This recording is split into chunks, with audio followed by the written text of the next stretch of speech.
दोस्तों, ये तो हम सब जानते ही हैं कि तिब्बत में स्थित कैलाश पर्वत के रहस्य को अभी तक कोई नहीं जान पाया है। इस रहस्य का पता लगाने के लिए एक बार एक बुद्ध योगी, जिनका नाम मेलारेपा था, बहुत ही हिम्मत से रास्ते की अनेक कठिनाइयों का सामना करते हुए समुद्र तल से 22,000 फीट की ऊंचाई पर चढ़ गए, क्योंकि उनके मन में जिज्ञासा थी कि वो कैलाश पर्वत से संबंधित रहस्य को जान सकें। लेकिन बताते हैं कि बुद्ध योगी मेलारेपा ने कैलाश पर्वत पर चढ़कर वहां जो कुछ भी चमत्कारी दृश्य देखे, उन्हें देखकर वो निशब्द रह गए। वो कैलाश पर्वत का वर्णन अपने शब्दों में नहीं कर पाए, क्योंकि वहां की अलौकिकता शब्दों से परे है। वो देवी देवताओं का स्थान है, दिव्य, भव्य और दुर्लभ रहस्यों से भरा हुआ है। इसीलिए उसके वर्णन को शब्दों में बांध पाना असंभव है, क्योंकि वहाँ देवों के देव महादेव स्वयं साक्षात विराजमान है। इसलिए वहाँ की अद्भुत विशेषता की व्याख्या कर पाना हर किसी के बस की बात नहीं है। आज हम इसी कैलाश पर्वत के कुछ रहस्यों के बारे में चर्चा करेंगे, जिनको जिस किसी ने भी जाना वो आश्चर्यचकित रह गया। वीडियो शुरू करने से पहले कमेंट्स में हर हर महादेव लिखना ना भूलें। चलिए वीडियो शुरू करते हैं। हमारे चैनल अनोखी दुनिया को सब्सक्राइब कर लें और बेल आइकन को प्रेस कर लें। कैलाश पर्वत से संबंधित एक बात तो हर किसी के मुंह से सुनी जाती है कि पर्वत पर भगवान शिव रहते हैं। इस बात को जानने के लिए जब शिव पुराण, स्कंद पुराण और मत्स्य पुराण के ग्रंथों को उलट पलट कर देखा गया, तो जानकर आश्चर्य हुआ कि इन सभी ग्रंथों में कैलाश पर्वत से संबंधित तथ्यों को उजागर करने के लिए अलग से लिखा गया है, जिसमें कैलाश पर्वत की भरपूर पौराणिक महिमा गाई गई है। इन पुराणों में इस बात का स्पष्ट उल्लेख है कि कैलाश पर्वत पर भगवान शिव का निवास है। लेकिन मन में ये प्रश्न उठता है कि भगवान शिव ने अपने रहने के लिए कैलाश पर्वत को ही क्यों चुना। इस संबंध में संत महात्माओं का कहना है कि धरती के केंद्र में स्थित होने के कारण हो सकता है भगवान शिव ने कैलाश पर्वत को ही अपना निवास स्थान बनाया, ताकि वो इस स्थान से पूरी सृष्टि को संचालित कर सके। कई लोगों के मन में ये भी सवाल उठता है कि आज तक कैलाश पर्वत पर कोई क्यों नहीं चढ़ पाया, इसके पीछे क्या रहस्य है। तो कहा जाता है कि जहाँ पर देवी देवताओं का वास हो, यानी कि कैलाश पर देवी देवताओं का स्थान है, इसलिए वहाँ पर मानव का पहुँचना कठिन ही नहीं बल्कि असंभव माना जाता है। ऐसा कहा जाता है कि इस पर्वत की अदृश्य शक्तियाँ स्वयं नहीं चाहती कि कोई मानव इस पर्वत पर चढ़ सके। लेकिन ये बात भी बहुत ही आश्चर्य में डालने वाली है कि कैलाश पर्वत से ऊंचे माउंट एवरेस्ट पर तो लोग पहुंच चुके हैं, लेकिन इस पर्वत की रहस्यमयी शक्तियों द्वारा रोके जाने के कारण कोई कैलाश पर्वत पर आज तक नहीं चढ़ पाया है। अनेक लोगों ने कैलाश पर्वत पर चढ़ने का प्रयास किया, लेकिन असफल रहे। इस पर्वत के रहस्यों को हजारों किलोमीटर दूर से ही लोगों ने महसूस किया है। उन्हें अनुभव हुआ है कि पर्वत पर कोई अलौकिक रोशनी है जो दुनिया में और कहीं नहीं है। कैलाश पर्वत से आने वाली पवित्र ध्वनियों का भी रहस्य अभी तक कोई नहीं जान पाया है। कहते हैं कि कैलाश पर्वत के आसपास ओम की ध्वनि गूंजती रहती है। कुछ लोगों को कैलाश पर्वत पर भगवान शिव के डमरू की आवाज भी सुनाई दी है।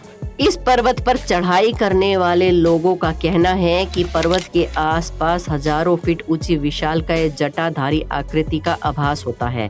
ऐसा लगता है कि भगवान शिव तपस्या में लीन है। कुछ व्यक्तियों ने इस पर्वत पर जब चढ़ाई शुरू की तो उनके पैर धरती में जम गए। ऐसा लगता था कि कोई अदृश्य शक्ति उन्हें रोकने का प्रयास कर रही है। तिब्बत में स्थित कैलाश पर्वत पर जब वहां के धर्म गुरुओं द्वारा पहुंचने की कोशिश की गई तो अचानक सैकड़ों शंखों के स्वर उनके कानों में गूंजने लगे। तब उन शंख के स्वरों को सुनना असहनीय हो गया, तो वो धर्मगुरु अपनी यात्रा को बीच में ही रोककर वापस आ गए। पृथ्वी का केंद्र बिंदु होने का रहस्य। भौगोलिक स्थिति के अनुसार कैलाश पर्वत जिस स्थान पर स्थित है वह हमारी धरती का केंद्र बिंदु है। यही वो स्थान है जहां पृथ्वी को संचालित करने वाली तमाम शक्तियां प्रवाहित होती हैं।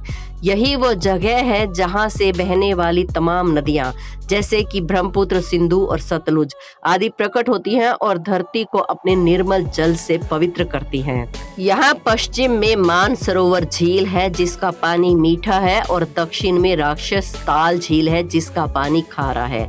ऐसा कहा जाता है कि मानसरोवर झील भगवान शिव का आशीर्वाद है, जिसके स्पर्श मात्र से ही रोग, शोक और भय से मुक्ति मिलती है और मोक्ष की प्राप्ति होती है। होती है। वहीं पर राक्षस ताल झील का जल मानव के लिए विष के समान है। कैलाश पर्वत की बनावट भी एक रहस्य ही बनी हुई है। यदि आप कैलाश पर्वत को ध्यान से देखेंगे तो आप पाएंगे कि ये पर्वत अन्य पर्वतों के मुकाबले बिल्कुल अलग और दिव्य है। कैलाश पर्वत के पिरामिड नुमा आकार को देखकर ऐसा लगता है जैसे किसी अलौकिक शक्ति ने अपने हाथों से इस पर्वत को रचकर यहाँ पर रख दिया हो, क्योंकि कैलाश पर्वत जैसे पर्वत के दर्शन कहीं और देखने को नहीं मिलते। संत महात्माओं का कहना है कि इस कैलाश पर्वत की रचना स्वयं पार्वती जी ने अपनी तपस्या से की थी, इसलिए इस स्थान पर आकर नए जीवन की अनुभूति होती है।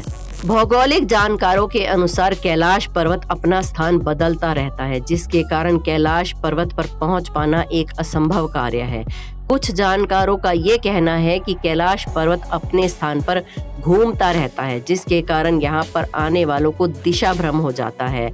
वो इस पर्वत पर चढ़ाई करते समय भूल जाते हैं कि वो सही रास्ते पर जा रहे हैं या गलत रास्ते पर। कैलाश पर्वत पर पहुंचने के लिए चढ़ाई करने वाले लोगों का कहना है कि कैलाश पर्वत अपने स्थान पर कभी आगे तो कभी पीछे, कभी दाएं तो कभी बाएं खिसकता हुआ नजर आता है।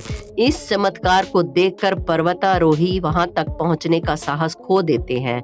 इसीलिए कैलाश पर्वत पर विजय प्राप्त करना आसमान से तारे तोड़ने के समान है। कैलाश पर्वत के बहुत सारे रहस्यों में एक रहस्य ये भी है कि वहां जाने वाले लोगों की उम्र तेजी से बढ़ने लगती है। एक अंग्रेज जिसका नाम लॉरेंस डिसूजा था, उसने एक बार मन में ठाना कि वो अजय कहलाने वाले कैलाश पर्वत पर विजय प्राप्त करके ही रहेगा।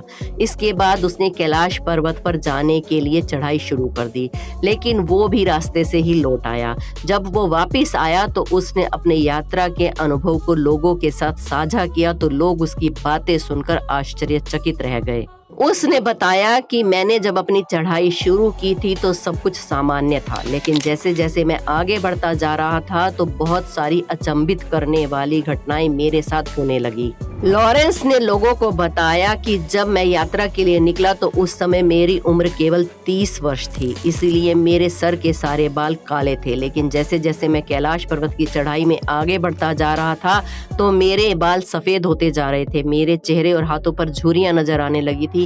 मैंने अपनी शारीरिक क्षमता में भी इस बात को महसूस किया जब मैं जवान से बूढ़ा होने लगा था। उस अंग्रेज ने बताया कि जब मैंने अचानक अपनी शारीरिक स्थिति में परिवर्तन देखा तो मैं बुरी तरह से घबरा गया और कैलाश पर चढ़ने का अपना इरादा त्याग दिया। वैज्ञानिकों का कहना है कि इस पर्वत की जलवायु पर्वतारोहियों के लिए अनुकूल नहीं है, इसलिए वो कैलाश पर्वत पर नहीं चढ़ पाते। कैलाश पर्वत के दोनों तरफ दो चीनी पर्वत हैं, उनका नाम है होंगचो और लाहचो। इन दोनों पर्वतों के बीच में ही कैलाश पर्वत अपने रहस्यमयी वातावरण को समेटे हुए है।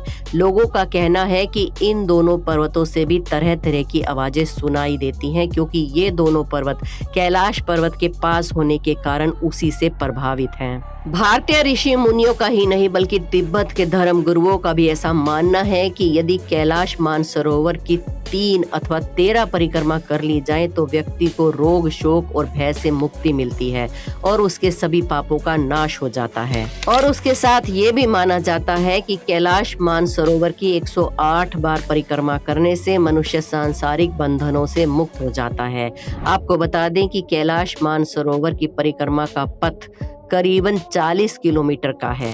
यहाँ पर एक विशेष प्रकार की वनस्पति पाई जाती है जिसे कैलाश धूप कहा जाता है। ये कैलाश धूप भगवान शिव के प्रसाद के रूप में ग्रहण किया जाता है।